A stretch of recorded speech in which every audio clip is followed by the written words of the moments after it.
hakikattir. Ben şu anda dünyada Kürtçülük yapıldığı kanaatinde değilim. Şu anda dünyada yani Kürtçülük, Kürt ırkçılığı yapan ben birisine rastlamadım. PKK'de dahil, BDP'de dahil, KCK'de dahil, kim olur, İslamcılar da dahil, kim olursa, Azadi de dahil, efendim Mustazafter de dahil, Hizbullah da dahil. Ben şu anda dünyada Kürtçülük, yani hani barajların bir su seviyesi var ya, efendim Kürtçülük, ırkçılık dozajına ulaşan bir söyleme, bir faaliyete rastlamadım. Buna birileri hemen şey yapıyor, yani hemen demin hocamın söylediği, yani korkuyoruz daha hala Kürdistan kelimesini kullanmaktan adam korkuyor. Niye hemen Kürtçülükle itham edilir diye. Oluyor mu? Asla, Allah'a sığınırız. Ne demek yani? Yani Kürdistan kelimesini kullanmakla, yani eğer Kürtçülük yapılmış olacaksa, yani Kürtçülüğe ben şöyle inanırım. Birileri bana dese ki hocam Kürtçülük var dünyada, ben diyorum ki ben inanmam. Nasıl? Ben bir Kayserili olarak sabahleyin uyandığımda hemen evimin karşısında Ali Dağı var.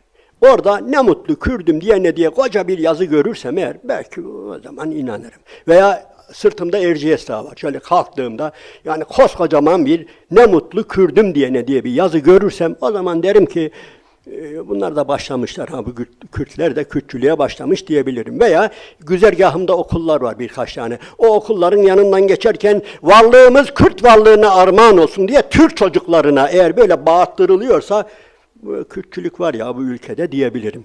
Başka ne olabilir ya? Allah aşkına ne yapılıyor Kürtçülük adına? Yani bir insanın yani Kürdüm demesi, Kürdistan demesi, Kürtçe konuşacağım. Yani bütün bunlar nedir? Bunlar gülünecek şeyler. Bunlar Türklerin yani iliklerimize işlemiş ha. Yani ırkçılığımız yanlış anlamayın. Bakın bizler radikal Müslümanlar olarak dikkat edin ırkçılığa şuna buna şiddetle karşı olan kardeşlerimizin bile inanın farkında olmadan ciğerlerimize bulaşmış ırkçılığımız. Yani Kemalizme karşı çıkmışız, dinsizlik yönüne karşı çıkmışız ama Türkçülüğü biraz hoşumuza gitmiş herhalde çaktırmadan. Yani Kemalizmin dinsizlik yönüne karşı ayaklanmalar olmuş Anadolu'da bilme ama Türkçülük biraz şey olmuş yani çaktırmadan benimsemişiz. İçimize şey yapmış yani işlemiş ki yani öyle işlemiş ki ben bunu geçen bir başka oturumda böyle söyledim. Yani bir alet icat edilse de hani yalan makinesi icat edilmiş işte birilerine tuttuğumuz zaman yalan söylediğinde bağırıp çağırıyor herhalde şey gösteriyor alarm falan veriyoruz. Siren çalıyor, sinyal çalıyor herhalde. Yani böyle bir alet icat edilse, bize tutsalar şöyle yüreğimize, birkaç kelime kullansalar yanımızda inan, yani işte ben Kürdistan'dan geliyorum, o cazır cazır öter ha bizim aletler. Yani öyle şey, Yunanistan'dan geliyorum dese yok bir şey yok. Yani İngilizce konuşsa şuna bak ya falan. Ama Kürtçe ne diyor ya aynen.